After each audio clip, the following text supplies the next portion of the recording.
Welcome in to Palmetto Sports Daily, the Wednesday edition. I'm Carmine here at Fox Carolina in Greenville. We have Rick Henry in Columbia, the state capital, and Kevin Bilodeau along the coast in Charleston. And guys, yes, I'm still recovering from being let down by Clemson head baseball coach Eric Bakich when I thought I was going to be the golden batter for the Savannah Bananas, and he told me they want to win, so they wouldn't put me in. And in my opinion, that was actually a sin against me. No, just kidding. But I did feel a little bit devastated about it. But I have come back, so I know everybody's concerned.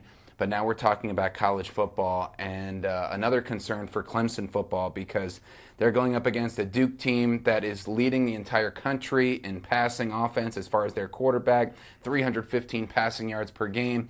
And that's how they got burned against SMU, and a lot of those coverages, another great quarterback for them, and some busts that allowed SMU to seal the game against Clemson. So the Tigers, with a 3-4 record, they still need to win 3 out of their next 5 games to become bowl eligible, which, and you guys recall this because the last time they were not bowl eligible was 2004, and that was because of the punishment, because of the brawl with the Gamecocks. The last time Clemson was not bowl eligible because of performance on the field, meaning not reaching 6 wins in a season, was 1998. So that would be a panic button if the Clemson Tigers did not reach bowl eligibility this season, because we know goals of the ACC championship are gone, college football playoff long gone. But here's Dabo on his mentality of winning the one and what they still can accomplish this season. We can win November. We can, just have a freaking blast playing for Clemson. We can relish in the relationships that we have here. We can enjoy these 33 days that these guys have a chance to all, compete together. We can fight for these seniors. Where your focus goes, your energy flows.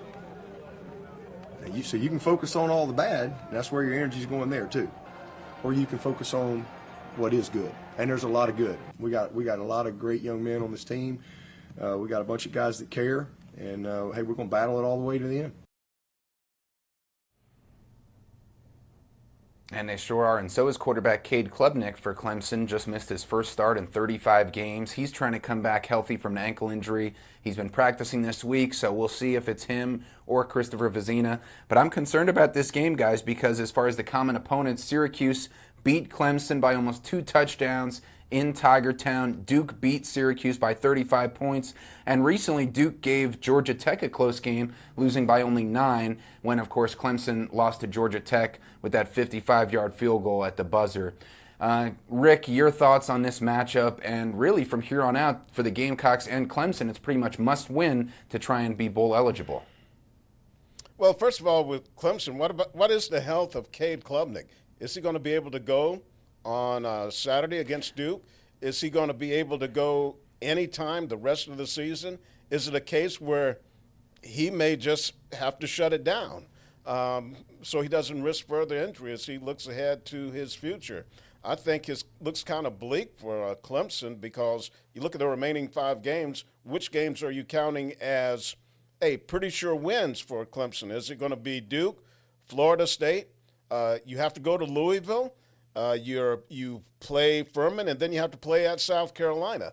Getting 3 wins out of those 5 won't be easy, especially the way Clemson's defense has been playing. I've said on this show, it doesn't look like the Clemson defense that we've known for like the past 45 years. They're being out physical by a number of the teams that they played.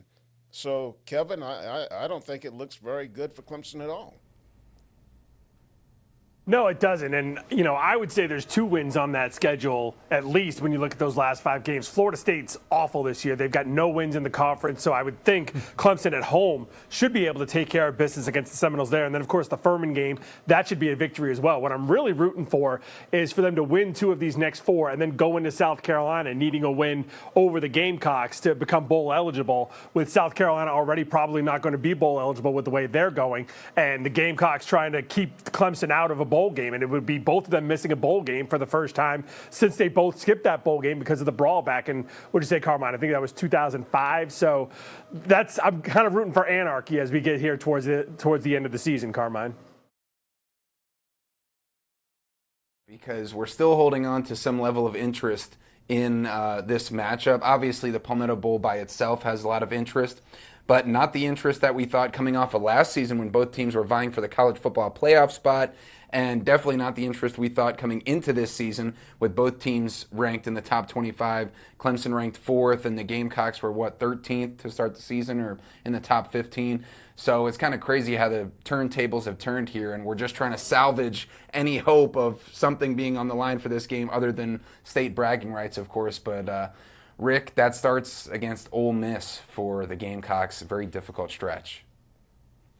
Yeah, Kevin mentioned 1998, and I guess you did too, Carmine, as the last time the Tigers didn't make a bowl because of their performance on the field. Well, that 1998 Carolina-Clemson game, USC came into that with 1 win, Clemson with 2.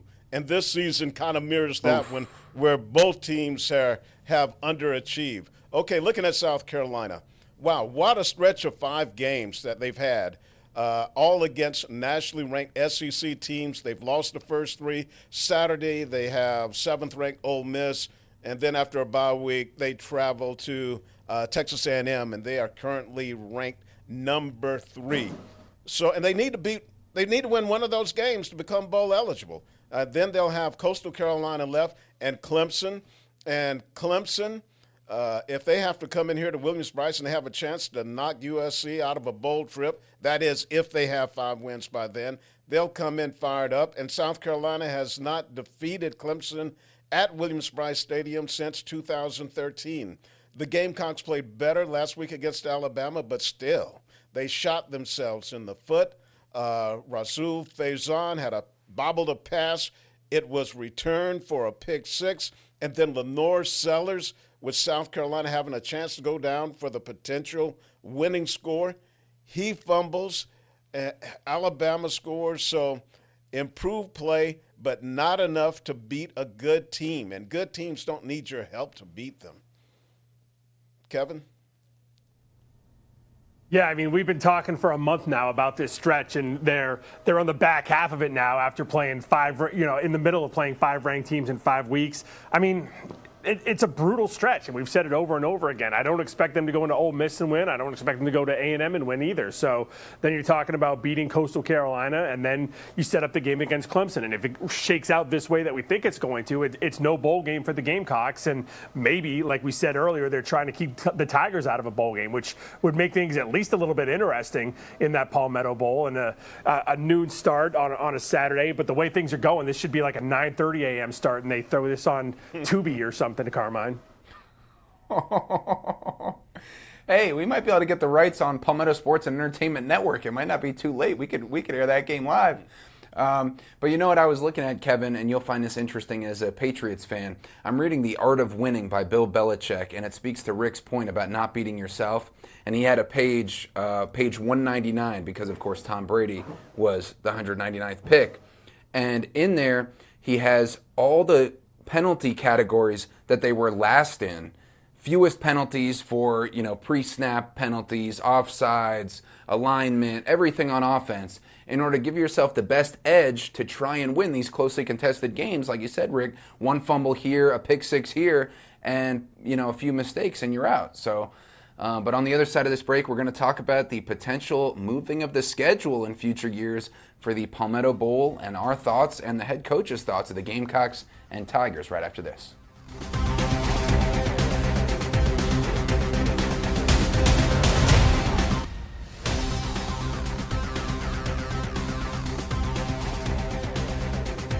And welcome back to Palmetto Sports Daily. In our opening segment, we talked about Carolina and Clemson football and what lies ahead for them the rest of this season. Now we're talking about something involving the 2027 season. It's the chance that the Palmetto Bowl between the two in-state rivals could be played the Friday of Thanksgiving. Now, an assigned agreement between the two rivals states that the 2027 game in Columbia could be played either the Friday or Saturday of Thanksgiving weekend. Now, the Palmetto Bowl has been played on the Saturday after Turkey Day since 2006. The move to Thanksgiving weekend took place when the college football schedule went from 11 to 12 regular season games. If they do play on Friday, it won't be the first time the rivalry showdown was played on a day other than Saturday. The first 57 meetings between the two were played on Thursday in Columbia during the week of the State Fair in October. The last big Thursday game was played in 1959. Then they started alternating the game between the schools' stadiums. One advantage of playing on the Friday after Thanksgiving, increase in national television exposure. Fewer games are played on that day, and you could possibly have your game on in prime time. And there's always been an argument, how come this rivalry doesn't receive more attention? Well, it's because a lot of people aren't aware of it because of all the other big rivalry games that are played that weekend. So from that standpoint, it would help. Carmine, your thoughts on moving the game to Friday? Yeah, I think, like you very well explained there, Rick, the history of the game, and I think it's all going to come down to money, which is almost, the cause of a lot of decisions in this world, as we all know. Everybody watching this knows that. So I think wherever you can make the most money, which is going to be a lot having to do with the TV contracts, but here, as far as like our job, I would prefer it to be Saturday, and I think a lot of people in this state would probably prefer it to be on Saturday. I know the students would, because I have a couple interns here at Fox Carolina, and they're like, well, we have Thanksgiving break, and it's going to make it even more difficult to come back and attend the game in person. And for people who live in the state, that might be easier, but if you have alumni flying in and then it's family conflicts, just that one day is a big difference to try and get back for a Saturday rather than rushing it back for a Friday right after Thanksgiving. So I personally, for the scheduling of everybody involved to, get there to the game, appreciate everything while having their family time, and for our benefit as well, covering the game and getting family time during Thanksgiving, which is a difficult balance, I prefer for it to be Saturday. But what about you, Kevin?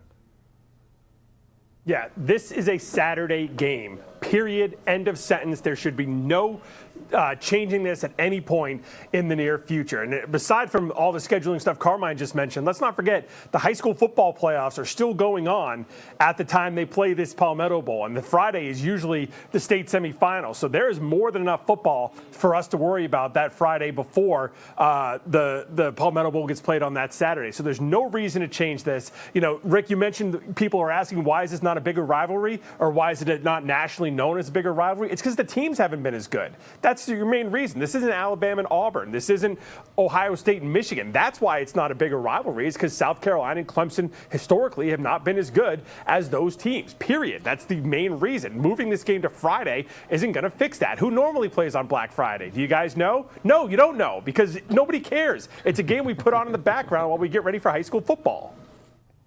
Right.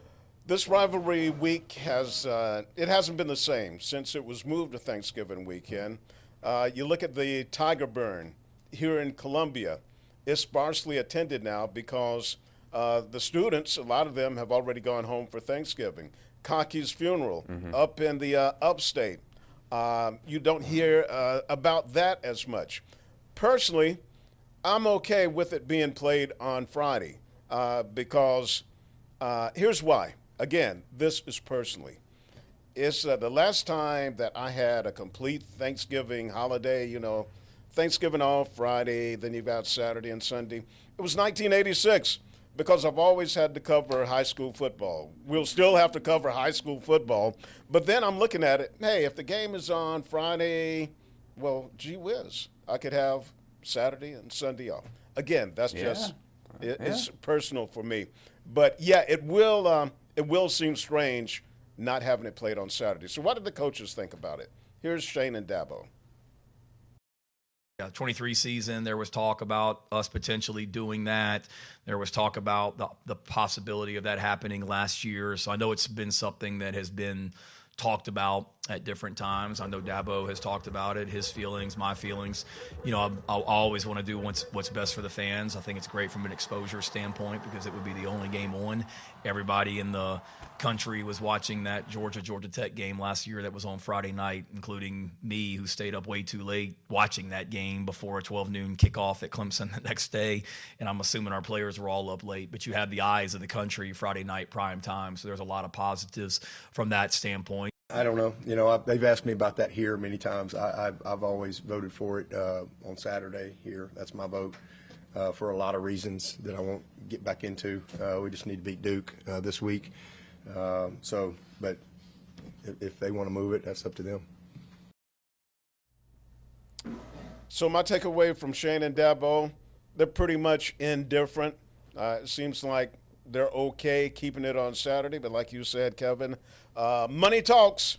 So we'll see how this all winds up.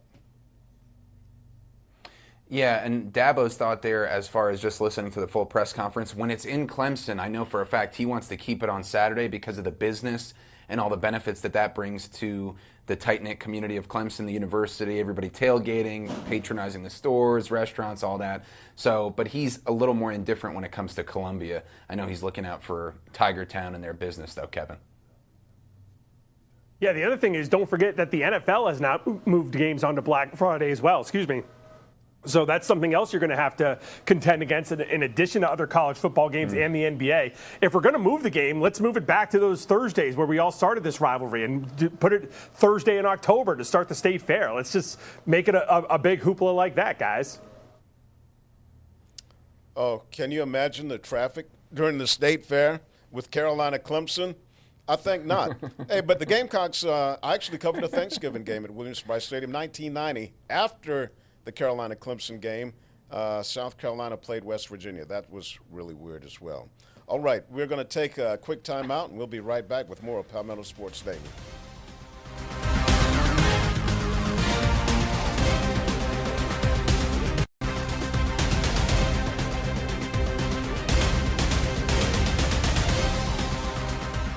Welcome back to Palmetto Sports Daily. We move over to the NFL where the Panthers coming off just an ugly loss against Buffalo last week, and things get no easier this week. They go on the road, taking on the Packers, a Green Bay team that's coming off a good win over the Steelers last Sunday night. Carolina, a lot of questions right now. Chief among them is Bryce Young, the starting quarterback. Is he going to be ready to go? It seems like he's been taking part in individual drills at practice so far this week. No word yet. I don't know if it's going to be him or Andy Dalton getting the start behind center this coming Sunday. And man, what a drop Dalton had. Last week we were all sitting here saying he might be one of the best backups in the NFL. And then after that performance against Buffalo, now people are saying, should they just cut him and just bring in someone off the street and maybe even start them against that Green Bay defense? The other question remains at running back, where Chuba Hubbard came in as the starter this year. Rico Dowdle has been amazing over the course of the last month for Carolina. There's the question of, is there enough carries for both of them? Should they look to move Chuba before they get to the trade deadline here? Dave Canales talking about that earlier this week. The goal is to make sure that we put the right guys out there. That's my job. And so I really do have to look at that and evaluate it and make the best decision for the Panthers collectively. It's for me, I have to make sure that I keep it about the football. At the same time, I've had a good amount of experience with Chuba, and I've seen Chuba at his best. And now we've seen Rico at his best. And so, I have to make sure we have the right conversations all together and move forward.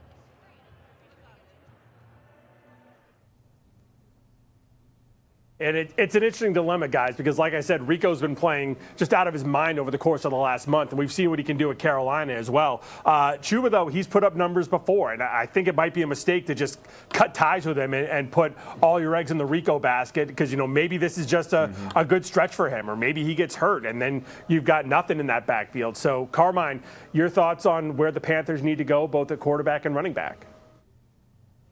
Yeah, well, I just felt so bad for Andy Dalton on this last game. I mean, he looked so uncomfortable back there, and I know he was getting pressured, but 16 for 24 passing, 175 yards, and 1 interception, but it really was not as good as that. He made some silly mistakes and just looked kind of like. It just felt sad for an older guy and a veteran quarterback. But Mike White, I think, could provide. I might throw him in if Bryce Young's unable to play. Mike White at quarterback, who they just signed recently, he's proven to have a little moxie, as everybody likes to say, when a backup quarterback comes in, and had some success with the Jets a couple seasons ago. So I'll throw Mike White in there if Andy Dalton, continues to not play well in maybe the first quarter and see what happens. I think that's interesting. As far as the Rico and Chuba thing, I just wanted to compare, of course we've documented and everybody knows the former Gamecock Rico Dowdle coming in with 200 rushing yards in back-to-back games basically, and he's almost doubling the yards per carry in the past 2 games when Chuba Hubbard's been back healthy, as far as, Rico versus Chuba. So I think it's a no-brainer to go more with Rico, Chuba in the backup position, but that's easier said than done when you're paying a guy 4 years and $33 million in total, Rick, which is what Chuba just recently signed his extension, so it's a tough situation. Yeah, Andy Dalton, his performance was puzzling, especially when you look at someone like Joe Flacco, who came in with Cincinnati less than a week with the time and had an exceptional performance. And they got to go with Rico Dowdle. He's playing the best football right now. Let's take a time out. We'll be right back.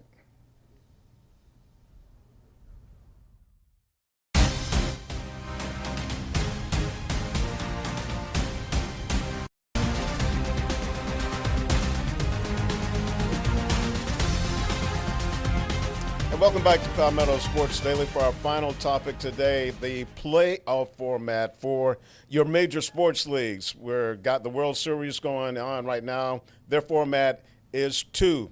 2 for the team with home field advantage, 3 for the away team, then back at the home field advantage team for the final 2 games if necessary, or 2-2-1-1-1 format. I like 2-3-2. Forget all this travel. Let's get the series over with. The best team will win. Kevin. No, you're right, Rick. And this is how you find the best team, is going 2-3-2. If you go 2-2-1-1-1, you're going travel days in between. You're only going to have to throw basically your best 3 pitchers. This 2-3-2 format, that's when you start getting deep into the bullpen and you find out who actually has the best team of 25 guys, Carmine. Yeah, great points, guys. I would personally prefer the 2-2-1-1-1 because it does draw it out a little bit more. But also I feel like the team that plays at home second actually gets a little advantage because if they steal one of those first 2 games away, then they have 3 in a row at home where they could potentially try and close out the series earlier. But we'll have to keep that debate there for another day. We covered a lot of great stuff with college football, Major League Baseball. Hey, Game 5 on Fox, right here on Fox Carolina. Check it out. And you can check us out right back here tomorrow for more Palmetto Sports Daily.